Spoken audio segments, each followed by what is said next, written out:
अस्सलाम वालेकुम student, physics class 10 और हमारा आज का लेक्चर है लेक्चर नंबर 31। चैप्टर नंबर 12 हमने स्टार्ट किया हुआ था। आइए इस लेक्चर के टॉपिक को डिस्कस करते हैं। हमारा जो पहला टॉपिक है आज का है टोटल इंटरनल रिफ्लेक्टिंग प्रिज्म। एक ऐसा प्रिज्म जिसके अंदर जो प्रोसेस इस्तेमाल किया जा रहा है वो है टोटल इंटरनल रिफ्लेक्शन। आपको याद होगा पिछले लेक्चर में आपको मैंने टोटल इंटरनल रिफ्लेक्शन के बारे में बताया था। एक ऐसा प्रोसेस जिसमें एंगल ऑफ इंसिडेंस जब क्रिटिकल एंगल से ज़्यादा हो जाता है तो रेज रिफ्रैक्ट नहीं होती बल्कि वो रिफ्लेक्ट होकर उसी मीडियम में वापस आ जाती हैं।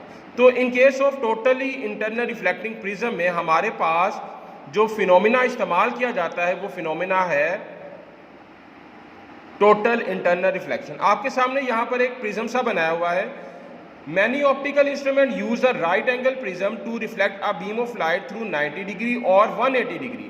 हमारे पास बहुत सारे ऑप्टिकल ऐसे इंस्ट्रूमेंट हैं जिसके अंदर हम राइट एंगल प्रिज्म को इस्तेमाल करते हैं और इस प्रिज्म से क्या होता है, लाइट की रेज 90 या 180 डिग्री पे रिफ्लेक्ट करती हैं। तो यहाँ पर आप देखें लाइट रेज आ रही है 90 डिग्री पे रिफ्लेक्ट होने के बाद इस पॉइंट पे जाके हमारे पास इमेज बन जाता है। मतलब हम व्यू यहाँ से कर रहे हैं और यहाँ पड़े हुए ऑब्जेक्ट को हम देख सकते हैं by using the technique of totally internally reflecting prism.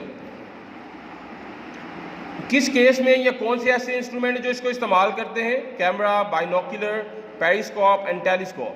These all uses the technique of totally internal reflecting prism, जहाँ पर हम मैकेनिज्म इस्तेमाल करते हैं टोटल इंटरनल रिफ्लेक्शन को। मीन्स के टोटल इंटरनल रिफ्लेक्शन की मदद से हम बाइनोकुलर, कैमरा, पेरिस्कोप और टेलीस्कोप को इस्तेमाल करते हुए हम ऑब्जेक्ट का इमेज जो है वो देख सकते हैं। नेक्स्ट हम बात करते हैं जी लाइट पाइप क्या होते हैं। लाइट पाइप जब बहुत सारे ऑप्टिकल फाइबर्स, जिसकी डिटेल अभी हम आगे पढ़ने लगे हैं कि ऑप्टिकल फाइबर जब आपस में कंबाइन किया जाता है, इनको बंडल्ड टुगेदर कर दिया जाता है, तो जोड़ दिया जाता है, तो बहुत सारे ऑप्टिकल फाइबर को मिलाने से हमारे पास जो चीज़ बनती है that is called the light pipe. अब इस लाइट पाइप का काम क्या है? सो डॉक्टर्स और इंजीनियर्स को उन जगहों को व्यू करना ज़रूरी होता है जहाँ पर आमतौर पर वो आई से नहीं व्यू कर सकते। मीन्स के ज़ाहरी तौर पर किसी डिवाइस को इस्तेमाल किए बगैर कुछ प्लेसेस ऐसी होती हैं जहाँ तक वो व्यू नहीं कर सकते। तो for that purpose they use the light pipe. इस मकसद के लिए वो लाइट पाइप का इस्तेमाल करते हैं और उन इनएक्सेसिबल प्लेसेस को व्यू कर सकते हैं डॉक्टर्स और इंजीनियर्स जिनको आम हालात में देखना पॉसिबल नहीं होता। अब हम देखते हैं कि ऑप्टिकल फाइबर क्या होता है। वो ऑप्टिकल फाइबर जिनसे हम लाइट पाइप बनाते हैं, अब हम उसके स्ट्रक्चर को स्टडी करते हैं। स्टूडेंट ये हमारे पास एक ऑप्टिकल फाइबर बना हुआ है। ऑप्टिकल फाइबर बेसिकली क्या होता है, हेयर साइज थ्रेड पर मुश्तमिल होता है। मतलब ग्लास इतना बारीक थ्रेड जितना कि हमारा बाल होते हैं, ठीक है, बालों के बराबर थ्रेड्स पर मुश्तमिल होता है और बना किससे होता है, ग्लास या प्लास्टिक से मिलकर बना होता है। It has two parts, one is core and second one is cladding. Core is the internal portion of the optical fiber and cladding is the outer boundary. दोनों के रिफ्रैक्टिव इंडेक्स में student फर्क है। जो कोर है उसका refractive index 1.53 है। हम कह सकते हैं कि कोर का रिफ्रैक्टिव इंडेक्स क्लैडिंग के मुकाबले में ज़्यादा है, जबकि क्लैडिंग का रिफ्रैक्टिव इंडेक्स 1.39 है। ठीक है, अब होता क्या है कि लाइट की रेज एक एंड से एंटर होती है और स्ट्राइक करती है कोर क्लैडिंग बाउंड्री के साथ। ये वो बाउंड्री है जहाँ पर कोर क्लैडिंग दोनों मौजूद हैं।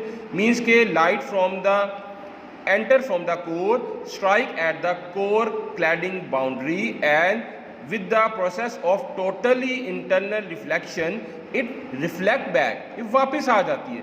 वापस आकर फिर दूसरी कोर क्लैडिंग बाउंड्री से टकराती है, फिर टोटल इंटरनल रिफ्लेक्शन होता है। इस तरीके से स्टूडेंट लाइट की जो रेज है एक एंड ऑफ ऑप्टिकल फाइबर से दूसरे एंड तक ट्रांसमिट होती है।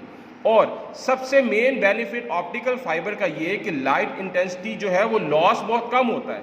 मतलब जिस इंटेंसिटी के साथ लाइट इस एंड से एंटर हुई दूसरे एंड तक कम से कम लॉस हुए उसकी इंटेंसिटी में ट्रांसफर हो जाती है। That is the major advantages of optical fiber over all other cables. That is why in the telecommunication field we prefer the optical fiber.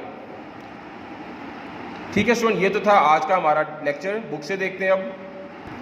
Sir आज हमने जो 3 टॉपिक पढ़े, टोटली इंटरनल रिफ्लेक्टिंग प्रिज्म पढ़ा, then we discuss about the optical fibre, then finally we discuss about the light pipe.